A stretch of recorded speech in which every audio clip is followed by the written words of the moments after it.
भद्राः क्रतवोजन्तो विषवतो दग्धासो अपरीता स उद्भिदाः देवानो जधा सदमिदवृधे असन्नप्रायुवो रक्षितारो दिवे दिवे देवानां भद्रासो मतिर्रेजो यतान् देवानाग्गुरा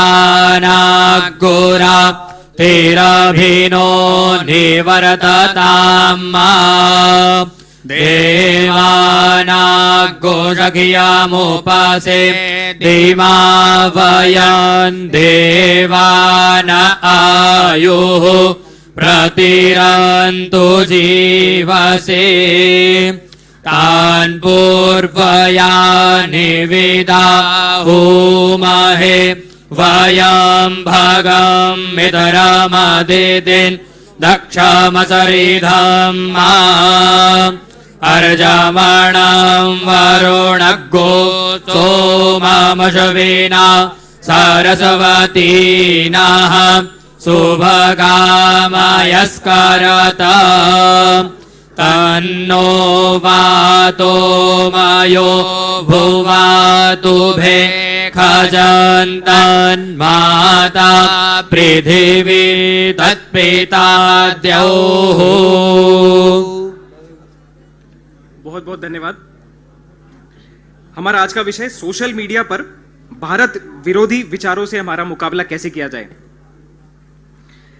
हम सभी सोशल मीडिया वॉरियर्स हैं इंदौर शहर के। इस विषय से और इस विषय की भावना से हम भली भांति परिचित हैं। एक छोटा सा किस्सा मैं आप सभी के साथ शेयर करना चाहूंगा। 2012-2013 की बात है। अब्दुल कलाम जी से एक युवाओं का डेलीगेशन मुलाकात करने जाता है। 2012-2013 की स्थिति आप सभी को याद होगी मित्रों। हम हर रोज अखबार खोलते थे तो अलग अलग भ्रष्टाचार के नित नए आयाम खुला करते थे। 100-200 तो बहुत छोटी बात होती थी, हजारों लाखों करोड़ के घोटाले इनकी बात हुआ करती थी। युवाओं का यह डेलीगेशन यही विषय लेकर कलाम साहब के पास चिंता व्यक्त करने गया और उनको निवेदन किया कि आप पूर्व राष्ट्रपति हैं, आप इन्फ्लुएंसर हैं इस देश के बड़े, आप अगर मोदी जी से, आप अगर तत्कालीन प्रधानमंत्री जी से अनुरोध करेंगे, आप अधिकारियों में विषय रखेंगे तो शायद भ्रष्टाचार के ऊपर अंकुश लग सके। कलाम जी मुस्कुराए। कलाम जी ने कहा, आप युवा हैं, इस देश में थंपिंग मेजॉरिटी से अगर किसी पार्टी को सरकार बनानी होती है तो 30 से 35% वोटों की जरूरत होती है। आप युवा सभी मिलकर 65% हैं, लगभग दोगुने। आप चाहें तो एक अच्छा नैरेटिव सेट करके इस देश में एक अच्छी ईमानदार सरकार ला सकते हैं। दोस्तों, हम सभी साक्षी हैं। हमारे पास 2014-2019 आप सभी लोगों ने पार्टिसिपेशन किया होगा सोशल मीडिया कैंपेन्स में। हम सभी वॉरियर हैं। हम सभी आपस में एक दूसरे का प्रोत्साहन करें तालियों की गड़गड़ाहट के बीच में। 2014-2019 हमें एक मोदी जी के नेतृत्व में ईमानदार सरकार मिली है।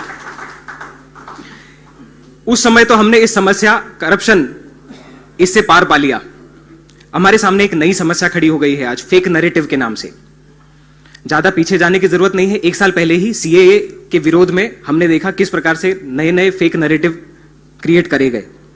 और पीछे नहीं जाऊंगा, किसान बिल के विरोध में किस किस प्रकार से मनगढ़ंत कहानियां बना बनाकर किसानों को सड़क पर विद्रोह के लिए प्रेरित उकसाया गया। हम एजुकेटेड लोग हैं, हमें गलत को गलत नहीं सहन करना चाहिए। देश की दुर्गति दुर्जनों की दुर्जनता से नहीं, सज्जनों की निष्क्रियता से होती है। Let's really prove the proverb right, pen is mightier than the sword. हम ओनरशिप लें, हम जिम्मेदारी उठाएं। आज हम ऐसे डिजिटल दौर, बदलाव के दौर से गुजर रहे हैं जहां हमें हमारी सांस्कृतिक विरासत को भी सहेज कर रखना है और दूसरी ओर अभिव्यक्ति की आजादी इस नाम से देश को तोड़ने वाले फोर्सेस से भी लड़ना है। आज के विषय को सारगर्भित रूप से हमारे बीच रखने के लिए मैं आदरणीय वीडी शर्मा जी भाई साहब को निवेदन करता हूं। वीडी शर्मा जी भाई साहब विद्यार्थी परिषद के पुराने कार्यकर्ता रहे हैं, नेहरू युवा केंद्र के उपाध्यक्ष रहे हैं। माननीय भाई साहब जी खजुराहो से सांसद हैं, वर्तमान में मध्य प्रदेश भारतीय जनता पार्टी के प्रदेश अध्यक्ष हैं। आपके नेतृत्व में प्रदेश को एक स्टेबल सरकार मिली है। मैं सभी लोगों से अनुरोध करूंगा, तालियों की गड़गड़ाहट के बीच में हम वीडी शर्मा जी भाई साहब का स्वागत करें।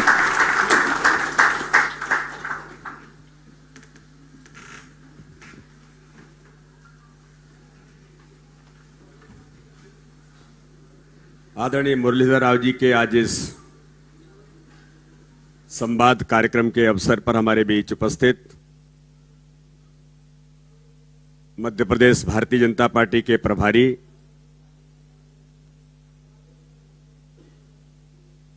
आदरणीय मुरलीधर राव जी आज हमारे बीच में उपस्थित हैं। सभी लोग, सारे युवाओं से मेरा अनुरोध है कि एक बार हम सब लोग उनका जोरदार तालियों से स्वागत करें।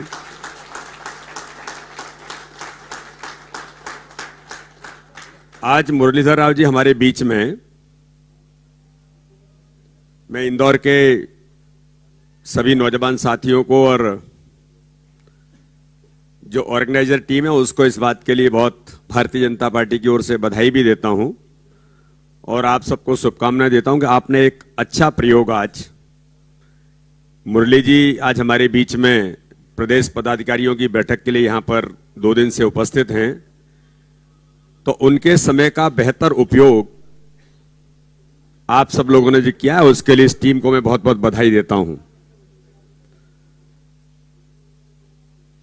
और जो हमारा आज का विषय है इतना प्रासंगिक है कि जिस प्रकार से सोशल मीडिया पर भारत विरोधी षड्यंत्र रचने वाले जो लोग हैं वो किस प्रकार से देश के अंदर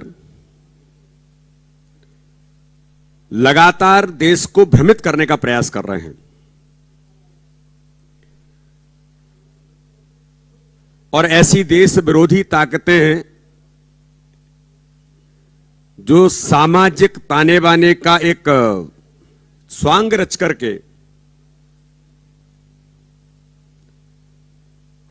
और समाज के बीच में एक चोला ओढ़ करके वो जाते हैं और उस नाम पर चीजों का प्रारंभ करते हैं, लेकिन उनके गर्भ में देश विरोधी मानसिकता उनकी होती है।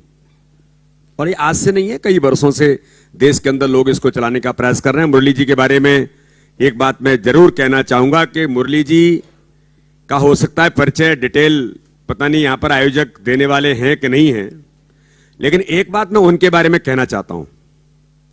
छात्र जीवन से ही जिन्होंने इस देश के लिए, भारत माता के लिए, और ऐसे तत्व ही नहीं, ये तो एक स्वांग रचने वाले लोग हैं, उन्होंने तो प्रत्यक्ष तौर पर आंध्र प्रदेश के अंदर विद्यार्थी परिषद के समय के कार्यकाल में रह करके लोग कहते थे कि नक्सलवाद से वो लड़े हैं, लेकिन मैं कभी कभी कहता हूं कि नक्सलवाद उनके संघर्ष के कारण से आंध्र प्रदेश से वहां से रवाना हो गया।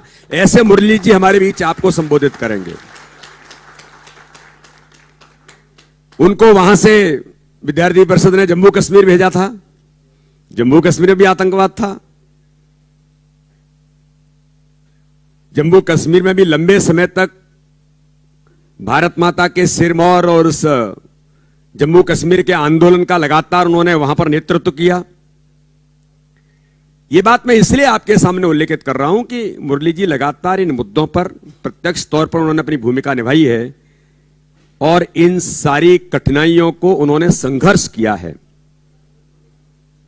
और चाहे नेताजी सुभाष चंद्र हो, चंद्रशेखर आजाद हो या कोई भी क्रांतिकारी हो, वो हमेशा ये कहते हैं कि जिस युवक ने, जिस नेतृत्व ने संघर्ष किया है वो देश के अंदर, दुनिया के अंदर किसी भी चीज को जीत सकता है।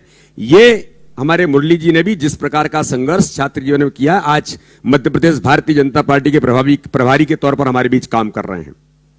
और इसलिए मैं इंदौर के नौजवानों को, सबको आज इस बात के लिए बहुत बहुत शुभकामनाओं के साथ कि आपने एक सफल प्रयोग आज जो यहां पर किया है, और ये जो नैरेटिव सेट करने का काम देश विरोधी ताकतें देश के अंदर कर रही हैं, आज उसकी शुरुआत मध्य प्रदेश के अंदर इंदौर से हो रही है।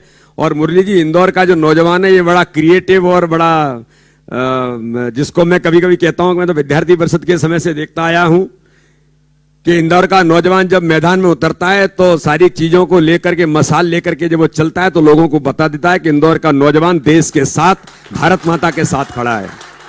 तो ऐसे सभी नौजवान साथियों को एक बार मैं पुनः आपको शुभकामनाओं के साथ, मुरली जी हमारे बीच में हैं, वो अपनी सारी बात हमारे बीच में रखेंगे। मैं तो चूंकि आज यहां पर बैठक के कारण से आया था, तो मुझे भी आप सब लोगों ने अवसर दिया, इसके लिए मैं आप सबका बहुत बहुत धन्यवाद देता हूं। बोलिए भारत माता की, भारत माता की। बहुत बहुत धन्यवाद आदरणीय वीडी जी भाई साहब। हम सभी को मालूम है, अगर हम कोई छोटा बीज बोते हैं तो हमें उसका तुरंत नतीजा नहीं मिलता, हमें कल उसका पौधा नहीं मिलेगा या 2-3 दिन बाद उसका वृक्ष नहीं बनेगा। आज हमारा देश और प्रदेश आत्मनिर्भर बनने की ओर अग्रसर है। आज हम इंडस्ट्रीज से लेकर कोरोना वैक्सीन तक आत्मनिर्भर हैं। हम खुद आत्मनिर्भर होने के साथ साथ पड़ोसी देशों को भी मदद करने की स्थिति में आ गए हैं। दोस्तों, आप सभी को जानकर खुशी होगी, आत्मनिर्भर भारत, इसकी कल्पना, इसका बीज, इसका विचार वर्षों पूर्व स्वदेशी जागरण मंच के माध्यम से आदरणीय मुरली जी भाई साहब के नेतृत्व में रखा गया था। मैं तालियों के साथ आप सभी को अनुरोध करूंगा, हम इस विचार, इस बीज का सम्मान करें। आदरणीय मुरली जी ने, जैसा वीडी भाई साहब जी ने बताया था, नक्सलियों का हमला झेला, देश के लिए गोली खाई। मुरली जी, हम आपको आश्वस्त करते हैं, इंदौर का हर सोशल मीडिया वॉरियर आपके साथ में कंधे से कंधा मिलाकर खड़ा है। मुरली जी ने स्वदेशी के माध्यम से, अलग अलग मंचों के माध्यम से 200 से ज्यादा किसान पंचायतों का आयोजन किया है।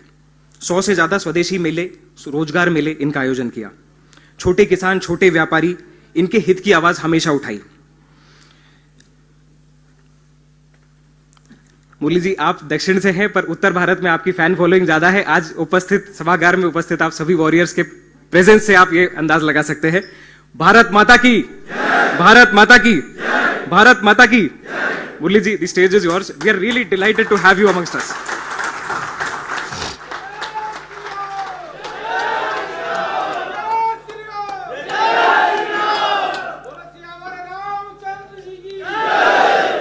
आवाज आ रही है? बोलो भारत माता की। आज के जो सोशल मीडिया कॉन्फ्रेंस हो रहा है यहां पर, उसमें उपस्थित भारतीय जनता पार्टी के, मैं तो कहूंगा भाग्यवान नेता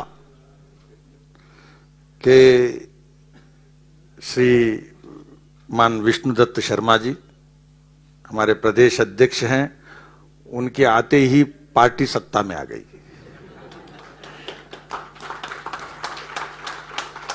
और सत्ता में आ गई, इतना ही नहीं, अब स्टेबल सरकार बन गया, स्थिर सरकार। और यहां पर सभागार में उपस्थित मुझे तो ऐसा लग रहा है कि कोविड डर के चला गया कि ये जो जिस प्रकार से आप लोग बैठे हैं। बहुत बहुत अभिनंदन। अभिराम जी ने मेरा परिचय दिया और विष्णुदत्त जी ने थोड़ा प्रस्तावना भी किया। एक बात मैं कहना चाहता हूं कि मैं देख रहा था कि ऑलरेडी आप लोगों के जो यहां कार्यक्रम है ये ट्रेंड पे है, ट्रेंडिंग, नेशनल ट्रेंडिंग में था। तो इंडिया ट्रेंड्स, तो राष्ट्रवादी जो सोशल मीडिया वॉरियर्स हैं मध्य प्रदेश में और इंदौर से जो शंकानाद किया है कि हम भी तैयार है, तो ये एक प्रकार की शुरुआत आज जो उत्साह और जिस प्रकार के माहौल में देखने को मिला, इसमें बहुत संक्षिप्त मैं इस अवसर पर प्रस्तावना में बात कहना चाहता हूं। देश के अंदर, पूरे विश्व में, अपने भारत में युवाओं की संख्या ज्यादा है और जहां युवा ज्यादा होते हैं वहां उत्साह ज्यादा होता है। बुजुर्गों को उत्साह बढ़ाने के लिए बड़ा कोशिश करना पड़ता है। सहज उत्साह है तो बिल्कुल युवाओं में मिलता है। तो भारत पूरा युवाओं से भरा हुआ है, इसलिए पूरे विश्व भर में कहीं आपको एक जगह घनीभूत उत्साह या जिसको डायनामिक, जिसको कहते हैं एंथुसियाज्म, अगर एक जगह देखना है तो वो आपको भारत में ही मिलेगा और दुनिया में कहीं भी नहीं मिलेगा। और इसलिए आप देखते हैं कि लोकतंत्र भी, विश्व में लोकतंत्र में अभी पहले एक जमाने में कहते थे कि अमेरिका नंबर 1 है। अब अमेरिका वाले भी कहने लग गए हैं कि अमेरिका नंबर 1 नहीं है, अब भारत नंबर 1 है। आप कल्पना करो, अनपढ़ों का देश, बहुत मजहबी, इतने सारे मजहबों का देश, इतने सारे भाषाओं का देश, और इतने प्रांत भेद, और इतने अमीर गरीब की इतना बड़ा रेंज, पूरे दुनिया में सुबह से शाम तक मेहनत करने के बाद शाम को सब्जी चावल खरीदकर जाकर भोजन बनाकर खाते हैं। अगर ऐसे संख्या किसी एक जगह देखना है तो वो भारत है। ऐसे भारत में लोकतंत्र कहां सफल होने वाला है? गत 70 वर्षों में दुनिया के सामने साबित किया है कि लोकतंत्र साबित अगर हुआ है तो वो भारत में ही हुआ है। Role model country for the democracy, with all diversities, with all kinds of diversities, religious diversity, language diversity, और affluence की diversity, income diversity, और स्किन कलर का, फेशियल फीचर्स का डाइवर्सिटी, आप कुछ भी देखना है, वेशभूषा की डाइवर्सिटी, इतने डाइवर्सिटी, और रेगिस्तान भी है, समुंदर भी है, हिमालय भी है, अरावली भी है। इतना डाइवर्सिटी के बाद एक जगह रहने वाले पूरे देश के नाते लोकतंत्र को सक्सेसफुल मॉडल के नाते खड़ा कर सकते हैं, तो उसका उदाहरण है आज भारत। We are the achievers. This credit goes to all these people. और उसी प्रकार डेमोक्रेसी को एनेबल करने वाला, डेमोक्रेसी को और सामर्थ्य करने वाला अगर कोई चीज है तो वो पहले कहा जाता था मीडिया। तो मैं बहुत वर्षों पहले नक्सलवाद किया या किसी भी चीज का, करप्शन का, किसी चीज के बारे में जाके बताते हैं तो वहां गेटकीपर्स हैं, फिल्टर मिशंस हैं कि भाई वो आपका छापेगा नहीं, वो रिपोर्टर के साथ कनेक्शन है। So this used to be. अब नहीं छपेगा तो गया। अब नेट का युग आ गया तो आज ऐसी स्थिति है कि अब किसी से कुछ पूछने की जरूरत नहीं है कि मेरे को ध्यान में आया तो मैं लिख दिया। आइडियाज के विषय में मेरे विचार है वो भी मैं कह सकता हूं, कविता है तो मैं कह सकता हूं, और मैं सड़क खराब है तो मैं कह सकता हूं, मेरा हॉस्पिटल खराब है कह सकता हूं, और मेरे लिए कोई नुकसान है, दिक्कत है, चीफ मिनिस्टर के साथ मैं ट्वीट कर सकता हूं कि I have this problem please see. Sushma Swaraj थी विदेश मंत्री, तो कोई शादी किया, उसके बाद हनीमून में कोई हस्बैंड कहीं से आना था, उसका कोई प्रॉब्लम है, शी यूज्ड टू ट्वीट, उनका प्रॉब्लम सॉल्व हो गया।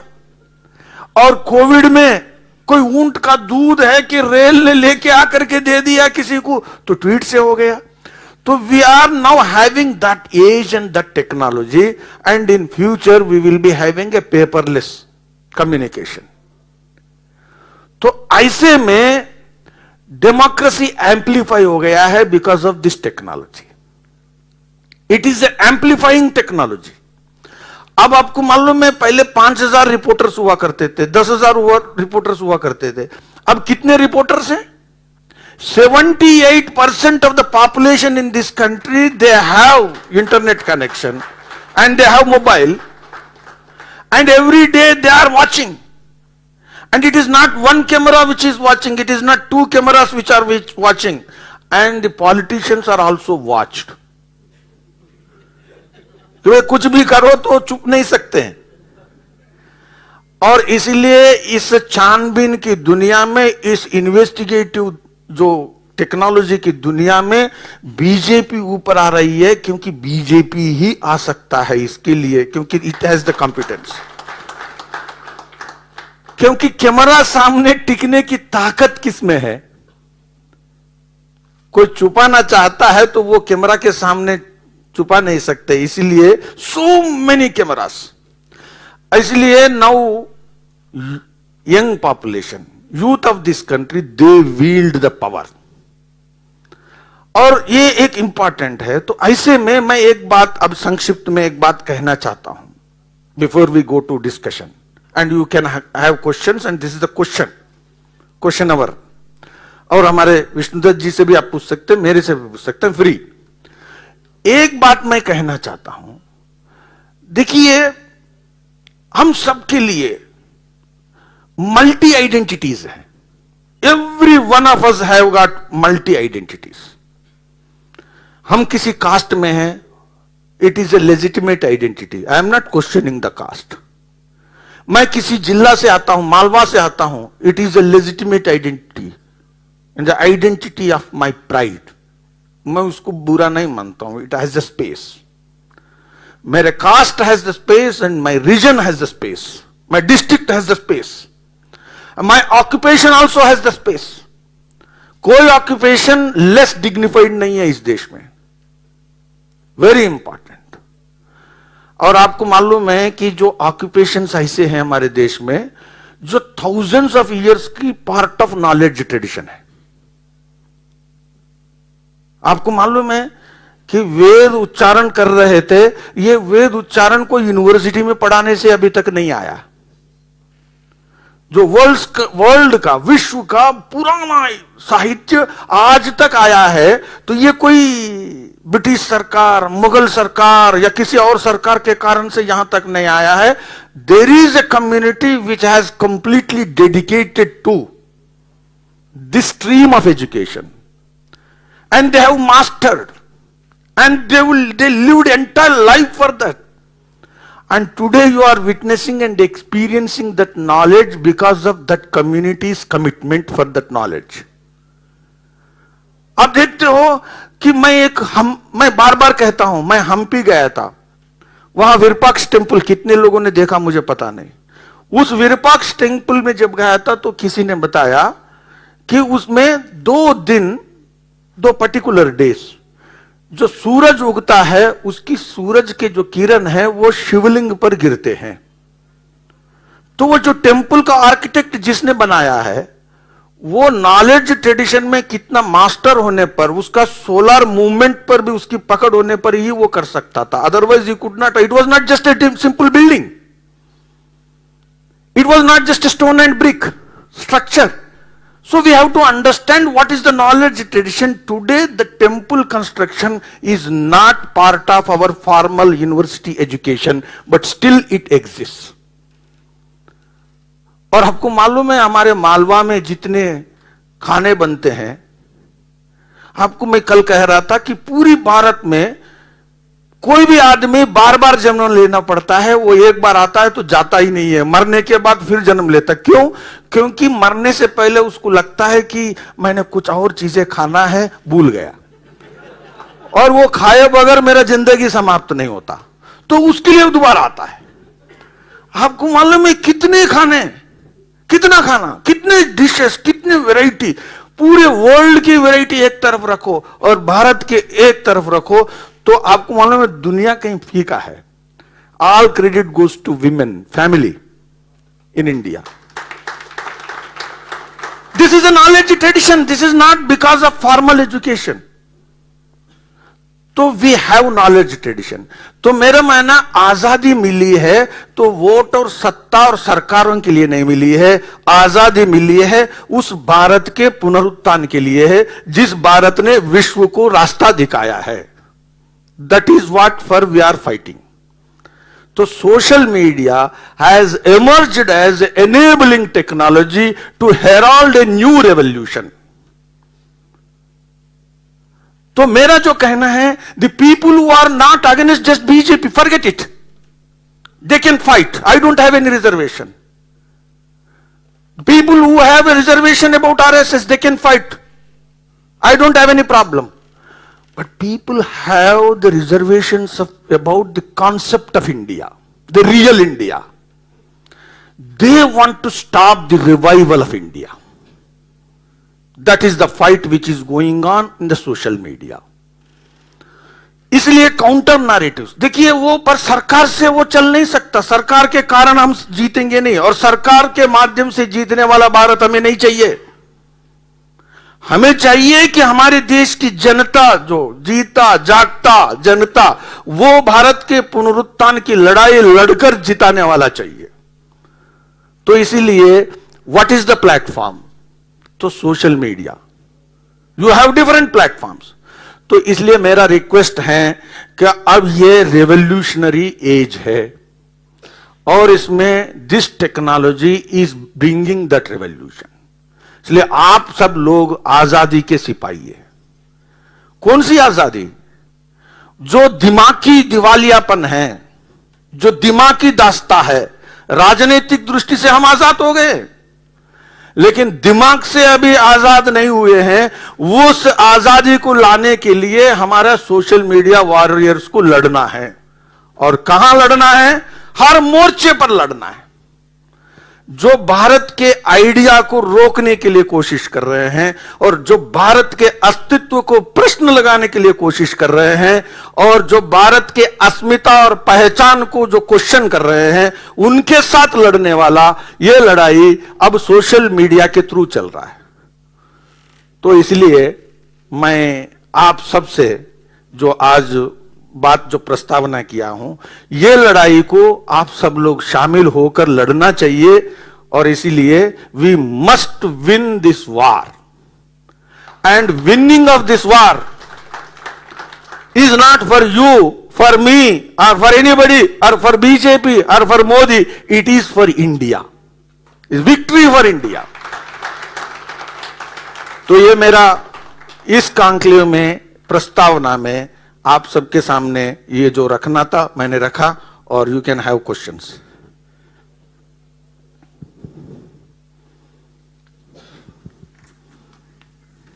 Thank you so much Murli ji भाई साहब।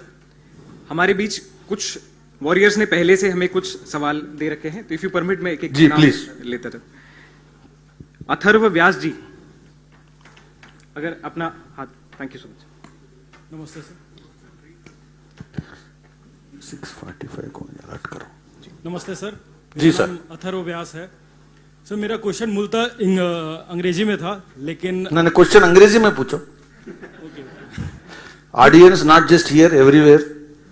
Do we have institutions toeing the line of Indic narrative, just like JNU known for communist, AMU known to create a separatist ideology, Jadavpur University and many more? Because the Abrahamic proselytization, the narrative which has caused India deeply into the rural India, Jharkhand, Chhattisgarh, Andhra and Northeast, is a lost cause. So can we save our rural population from this Abrahamic faith? Thank you. पहली बात ध्यान रखिए, इंदौर के रहने वाला कोई व्यक्ति लड़ाई में कभी भी किसी भी विषय को लास्ट काज नहीं मानना चाहिए, वो नॉर्थ ईस्ट हो या कोई और ईस्ट हो। क्योंकि जब तक इंदौर का व्यक्ति जिंदा है, एक व्यक्ति जिंदा है, तो पूरी दुनिया को फिर से ला सकता है।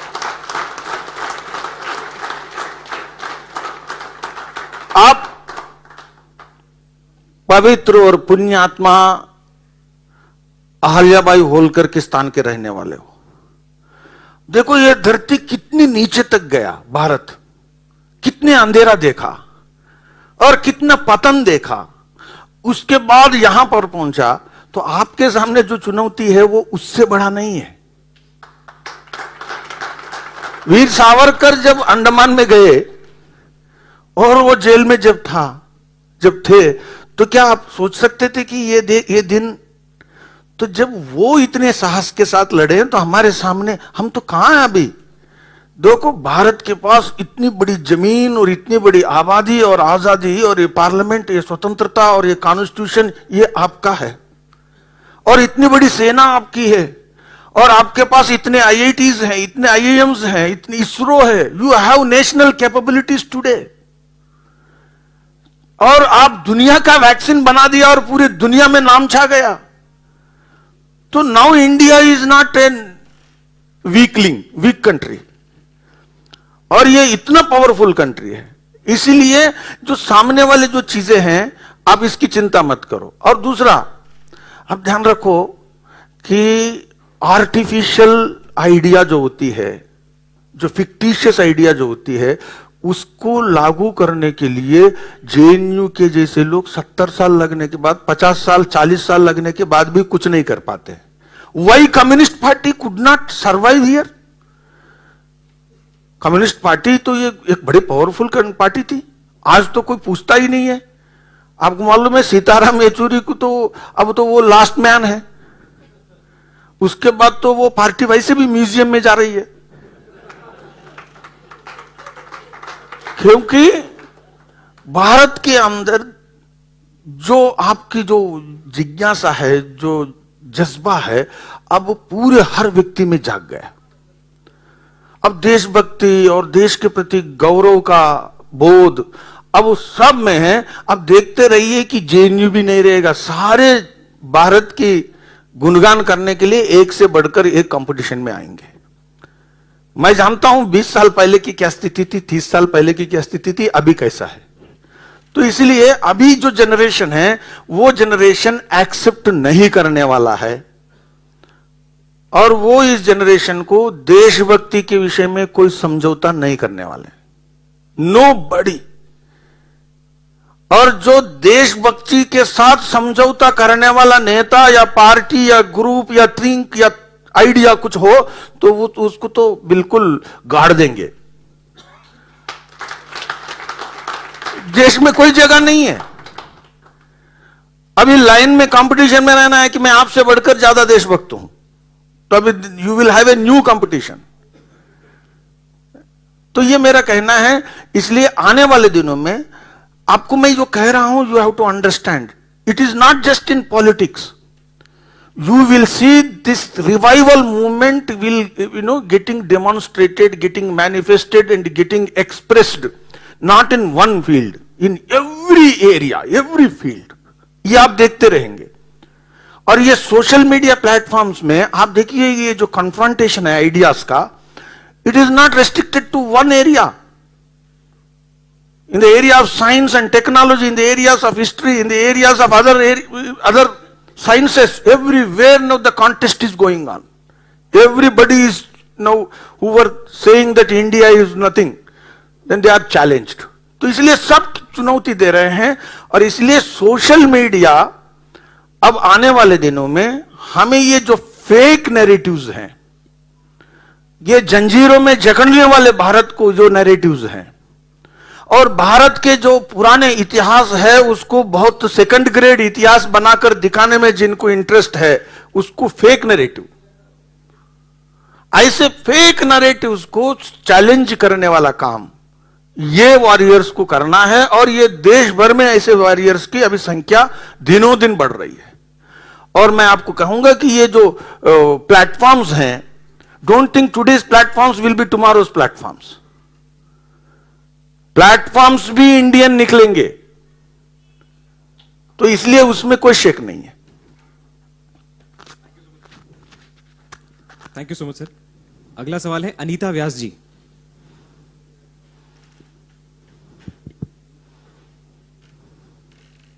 हेलो हेलो सर, नमस्कार। क्या पार्टी स्तर पर कोई विशेष कार्यकर्ता समूह के गठन की योजना है जिसे सोशल मीडिया पर देश विरोधी तथा पार्टी विरोधी एजेंडा से निपटने के लिए विशेष रूप से प्रशिक्षित किया गया हो? ऐसा है, पार्टी के अंदर सोशल मीडिया तो है, और स्पेशल ट्रेनिंग भी होगी और स्पेशल कैंपेन्स भी करेंगे। लेकिन ये जो लड़ाई है, ये पार्टी के दायरे में केवल लड़ने वाली लड़ाई नहीं है, और ये लड़ाई केवल पॉलिटिक्स की लड़ाई नहीं है। ये लड़ाई कल्चर की है, ये लड़ाई रिलीजन की है, ये लड़ाई आर्किटेक्चर की है, ये लड़ाई लिटरेचर की है, और ये लड़ाई साइंस में होने वाली है। तो इसलिए ऑलराउंड वार है ये। तो इसलिए मेरा जो कहना है कि there must have to be a networking of patriots, active assertive Indians, patriots are all patriots, but assertive Indians, activist Indians, इनके बीच में नेटवर्क की जरूरत है। और एक ही लक्ष्य है कि फेक नैरेटिव्स को क्वेश्चन करना और फेक नैरेटिव्स को पूरी तरह नकारना।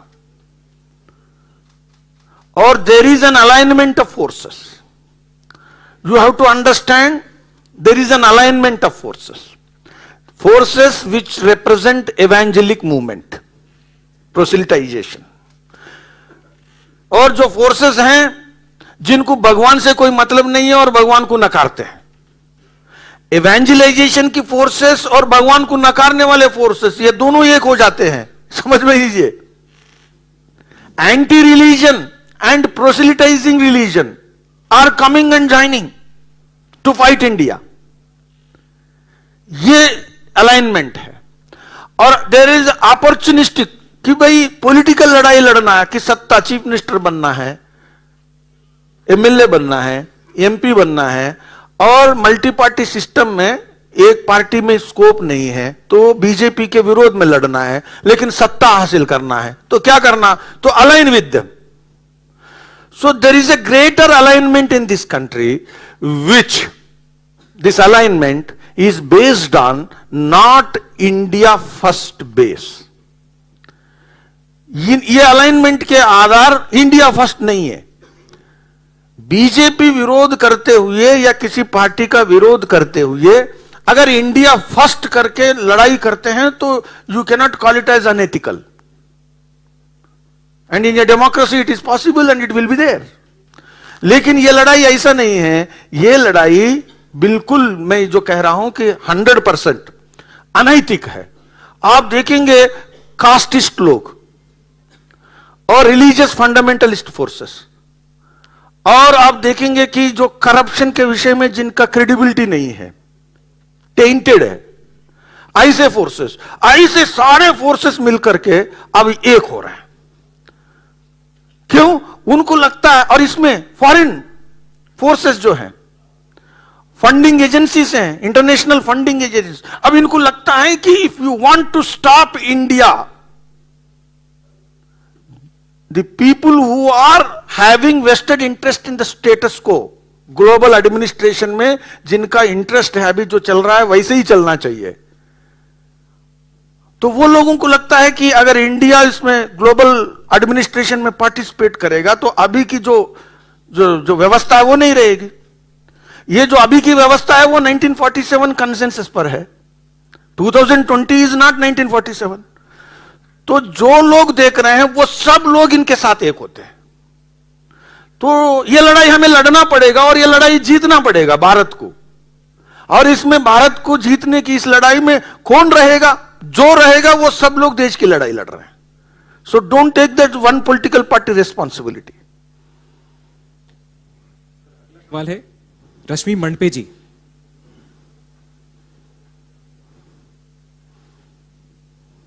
हेलो, नमस्कार सर। मैं बीजेपी की कोई कार्यकर्ता नहीं हूँ, मैं सोशल वॉरियर हूँ जो आपकी आइडियोलॉजी से अलाइन करती हूँ। सर मेरा जो नेटवर्क है वो 99% ऐसे ही लोगों का है जो पार्टी के कार्यकर्ता पदाधिकारी नहीं है, जिन्हें पार्टी में कोई नहीं जानता, लेकिन हम आपकी लाइन टो करते हैं। कई बार ऐसा होता है कि हमारा नैरेटिव सेट करते वक्त कई बार मुझे धमकियां आती है, गालियां आती है, या कोई एक व्यक्ति जो अकेला लड़ रहा है आपके लिए मतलब ये लड़ाई हमारी है इसलिए हम आपके साथ हैं, तो इस लड़ाई में उसे धमकियां आती है। कई बार जॉब में एम्प्लॉयर को अटैक करके उसकी जॉब खाई जाती है। क्या कोई भाजपा का या संगठन का कोई ऐसा लीगल सेल है या लीगल सेल बनना चाहिए जो हम जैसे लोगों को, जिनका जो अकेले आपके लिए नहीं, हमारे लिए आपके साथ मिलकर लड़ रहे हैं, तो हमारी ताकत आप बने, और जो हम पदाधिकारी नहीं है वो लोग। और दूसरा सवाल मेरा एक और है सर कि अब वामपंथ चेहरा बदल रहा है। आप जो कह रहे हैं वामपंथ हमारे यहाँ खत्म हो रहा है, सही बात है, वामपंथ से हिंदू खत्म हो रहे हैं हमारे यहाँ अब इस्लामिक जो एक्टिविस्ट है उन्होंने वामपंथ का चेहरा ले लिया है। हम शहला रशीद को देखते हैं, या वो शीरोज जो अभी सामने आई थी, वो इस्लामिक्स है, मेजॉरिटी इस्लामिक्स है। वो लोग जब लड़ते हैं तब वो धर्म के नाम पे भी लड़ते हैं, वो धर्मनिरपेक्षता के नाम पे भी लड़ते हैं, और हम वहां कमजोर पड़ जाते हैं क्योंकि हमारे पीछे कोई ऐसा फोर्स नहीं है, या हमें ये नहीं पता होता कि हम अगर इनसे लड़ते वक्त कहीं गिरते हैं या कहीं फंसते हैं तो हमें किसे अप्रोच करना है। क्या एक ऐसा इनिशिएटिव नहीं होना चाहिए जहां पे हम अप्रोच कर सकें? पहली बात तो आप एक बात ध्यान रखिए, हिस्ट्री ऑफ कम्युनिस्ट मूवमेंट, ये जो कम्युनिस्टों में हिंदू खत्म हो रहे हैं और इसलिए मुसलमान और ये जो वेस्टेड इंटरेस्ट उसमें आ रहे हैं, ये गलत इतिहास है। ये पहली बात तो आप ध्यान रखिए। पाकिस्तान क्रिएशन का जो रेजोल्यूशन पास किया है, first political party which has endorsed Pakistan creation, it was communist party of India. देखिए, किसी ने क्राइम किया है, किसी ने पाप किया है कि कोई राजनीतिक पार्टी वैधानिक आधार जो दिया है पाकिस्तान के डिमांड को रेजोल्यूशन में पास करते हुए, तो वो सीपीआई ने किया।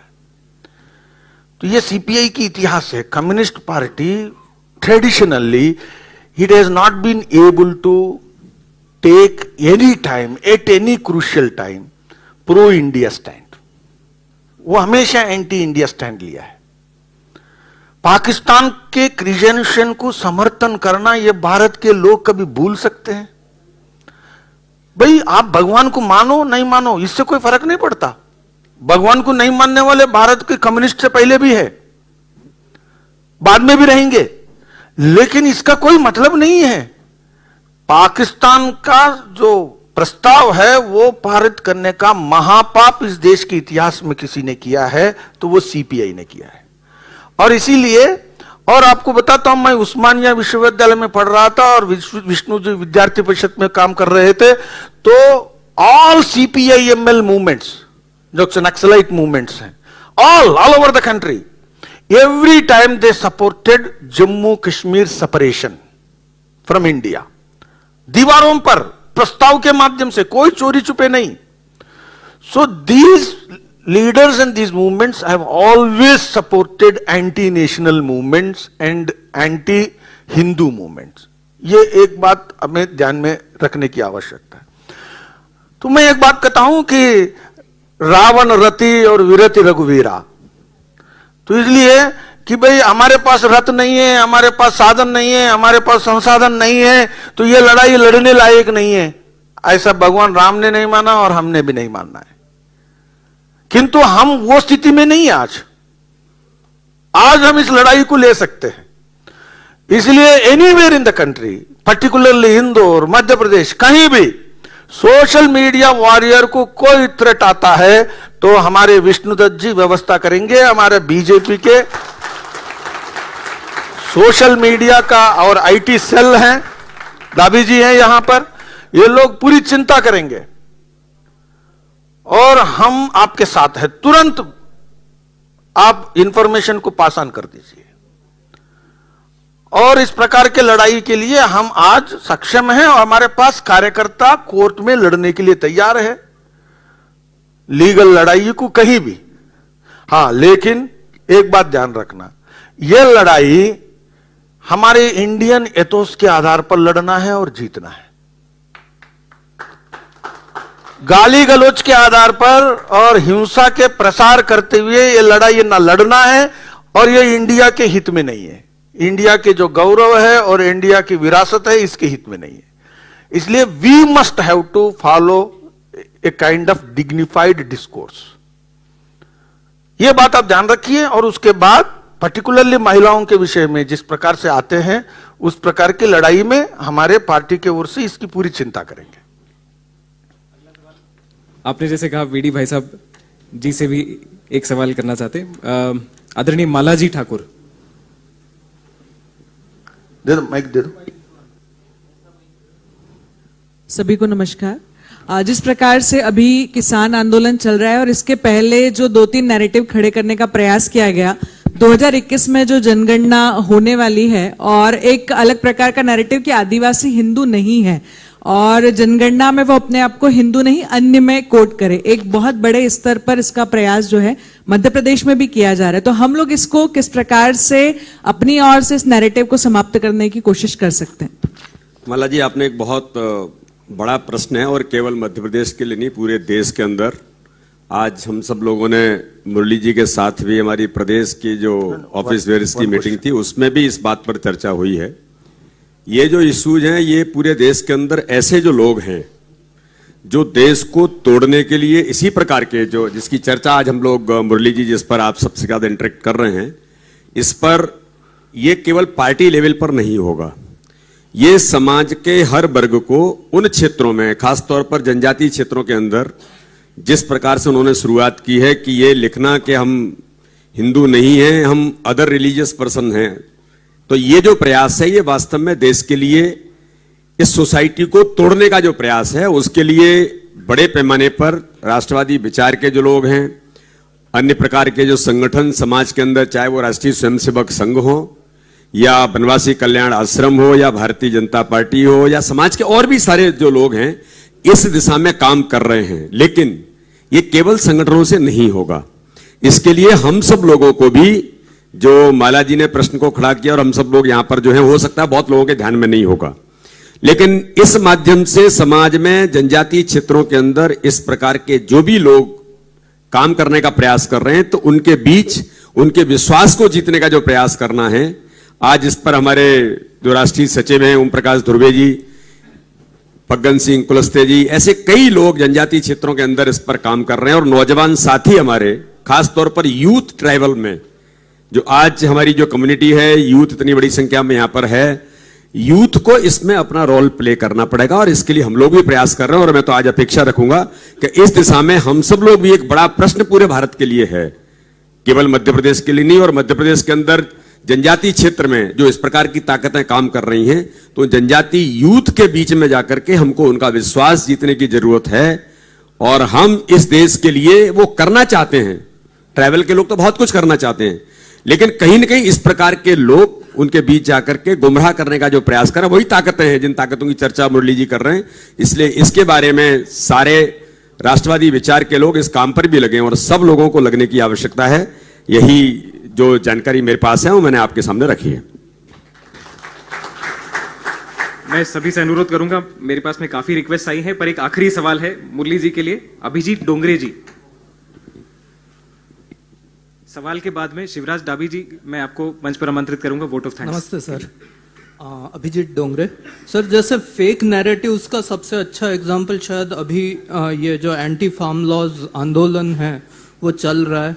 हम जानते हैं कि फार्म लॉज देश के लिए अच्छे हैं, किसानों के लिए भी अच्छे हैं, कोई एग्जिस्टिंग एमएसपी कोई जा नहीं रही है, एपीएमसीज भी कहीं जा नहीं रही है, बट इस सब के बावजूद एक इतना बड़ा आंदोलन जैसा चल रहा है दिल्ली में, जिसकी वजह से जिन लोगों को फार्मिंग के बारे में उतना पता नहीं होता, वो शायद हमें कंसर्न आता है कि वो पथभ्रष्ट ना हो जाए, कि वो जब वो विजुअल्स देखते हैं कि -1 डिग्री में फार्मर्स बैठे हैं जो कि असल में प्रोबेबली फार्मर्स हैं भी नहीं, तो इसका हम और क्या बेटर कर सकते हैं? हम लोग एज सोशल मीडिया पीपल क्या और बेटर हम करें ताकि ये देश विरोधी जो भावनाएं हैं ये दूसरों को इन्फेक्ट ना करें?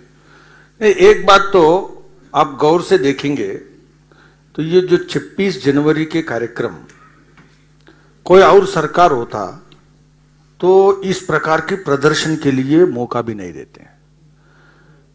लोकतंत्र पर जबरदस्त विश्वास और पार्टी और नेतृत्व में अंदर जब आत्मविश्वास है, कोई चोरी की कोई भावना नहीं है, तो फिर हम बात करने के लिए तैयार हैं, हम चर्चा करने के लिए तैयार हैं। हम सोशल मीडिया में प्रत्यक्ष और सब जगह पर चर्चा करने के लिए तैयार है। ऐसा ईमानदारी से अपने आप का परिचय दिया है यह सरकार ने। और जो धीरे धीरे चन के आ रहे हैं, आप देखेंगे कि पंजाब से गैंगस्टर्स मर्डर केसेस जिसके ऊपर है, ऐसे कई लोग दिल्ली आ गए। भाई पंजाब सरकार का इसमें कोई रोल नहीं है। क्या 26 जनवरी ये केवल भाजपा का है या मोदी सरकार का है? देश का पहचान, ये देश की जो पहचान है, देश की जो सम्मान है, स्वाभिमान है, ये कोई किसी पार्टी की मोनोपोली है या संपूर्ण देश का है? ये बाव कांग्रेस में समाप्त हो गया। मेरा जो कहना है कि भाई सरकारें आते हैं और सरकारें जाते हैं, वो हमेशा हमेशा के लिए मोदी जी या कोई भाजपा के व्यक्ति प्रधानमंत्री रहेंगे। हम चाहते हैं रहना चाहिए, लेकिन रहेंगे ऐसे कोई गारंटी होती है क्या? बदलते हैं। और भाजपा बहुत लंबे समय तक प्रतिपक्ष में रहने वाली पार्टी है।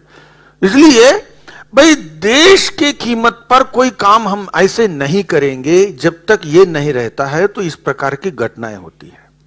एक किसान आंदोलन में आपको भरपूर देखने को ये मिलता है, इसलिए फेक नैरेटिव्स को। लेकिन हमारे लिए ये जो नेतृत्व है, ये जो लड़ाई लड़ रहे हैं, जो षड्यंत्र कर रहे हैं, हाँ ये तो हराना है, लेकिन किसानों को नहीं हराना है। हमारे लिए किसान सबसे महत्वपूर्ण है। इसीलिए किसान को यह कभी नहीं लगना चाहिए कि किसान के साथ अत्याचार करने के लिए हम तैयार हैं, नहीं। तो इसीलिए बड़ी धीरज के साथ और बड़े संवेदनाओं के साथ ये जो मोदी सरकार इन लोगों के साथ डील कर रही है। आपको लग सकता है कि इतना क्यों कर रहे हैं, लेकिन इतना नहीं है कि देश भर के किसानों को यह हमेशा लगना चाहिए कि हमारी सरकार किसानों के प्रति संवेदनशील सरकार है, नहीं तो फिर से ये फेक नैरेटिव खड़ा करेंगे। तो ये बात हमें ध्यान रखना। और दूसरा महत्वपूर्ण मैं आप सब लोगों को इसके माध्यम से कहना चाहता हूं, अगर मान लो कि ऊपर एक राहुल गांधी है और भोपाल से एक और एक है, आप लोगों ने उनको बेरोजगार बना दिया और वो बेरोजगार हो गया और उनका दरिद्र उखड़ गया। अब मध्य प्रदेश में उसको कोई पूछता नहीं है। अब वो सोशल मीडिया में जिंदा रहता है और पूरे फेक नरेशन के लिए और अलाइनमेंट ऑफ फोर्सेस, जितने ऐसे जो फोर्सेस जिसकी मैंने चर्चा किया, ये पूरा अलाइनमेंट का लिंच पिन कहिए या किंग पिन कहिए, वो कौन है? तो वो यहां का है। इसलिए उनको सोशल मीडिया में खत्म करना है आप लोगों को। कल्पना करो, वो कह रहा है, उसकी हिम्मत है, वो 1 लाख रुपया देता है और कहता है कि भाई ये सब चोर है। भाई वो 1 लाख रुपया दे रहा है और कह रहा है कि सब चोर है। वो राम मंदिर के ट्रस्ट, राम जन्मभूमि स्थान ट्रस्ट, और ये किसका है, कौन बनाया, कैसे चला रहा है, और वो चोर है और आप 1 लाख रुपए दे रहे हो। इतना बेशर्म आदमी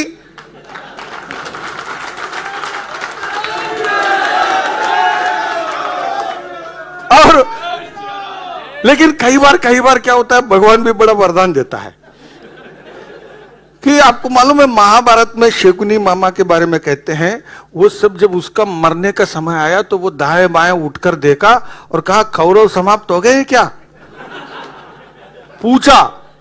उसके बाद कहा गया कि हां समाप्त हो गया, तो फिर कहा फिर मेरा काम पूरा हो गया। तो शायद इसी के लिए वो कर रहा हो कि भाई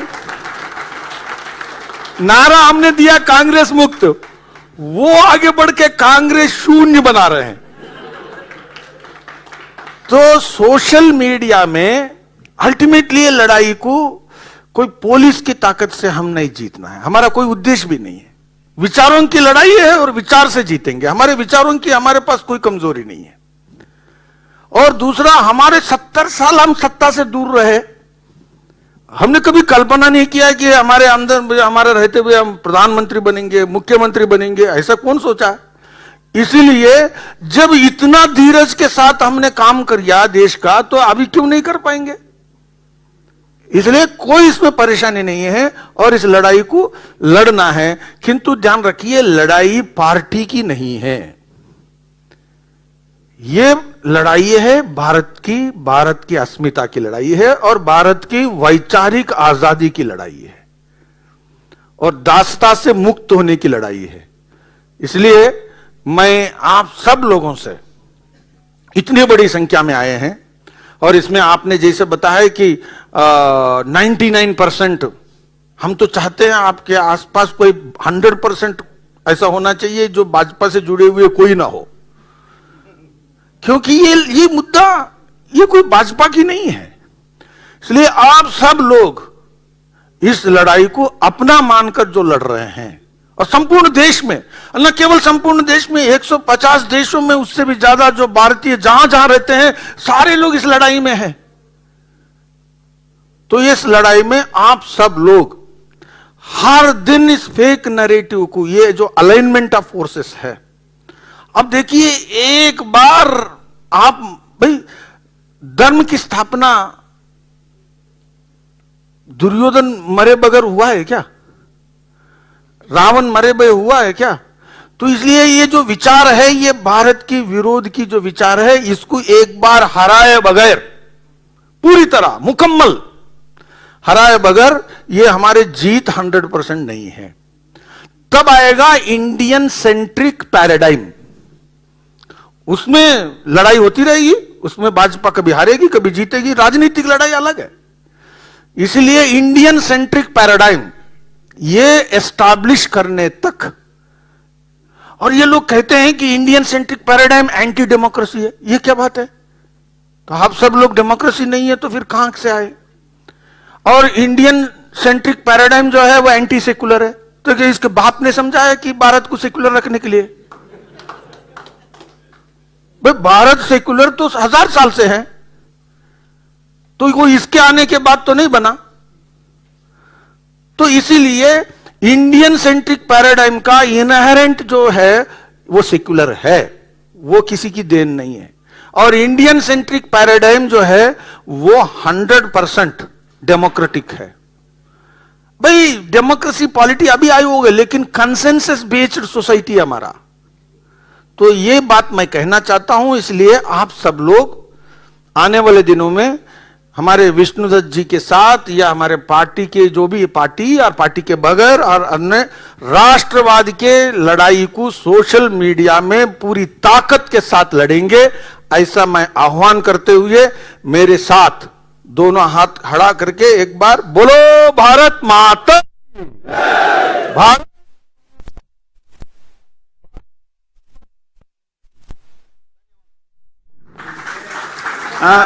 ये समापन के पहले मैं माननीय प्रदेश प्रभारी और माननीय प्रदेश अध्यक्ष जी से 2 बात बताना चाहता हूं कि आपने जो हमको ये बात कही है कि दिमाग की आजादी, इस दिमाग की आजादी में हम सभी साइबर योद्धा आपका सहयोग करेंगे। कृपया माननीय मुरलीधर जी को अभी फ्लाइट पकड़नी है, हम उनको जो भी सवाल होंगे हम उनसे ईमेल से या अन्य SMS तरीके से पूछ लेंगे।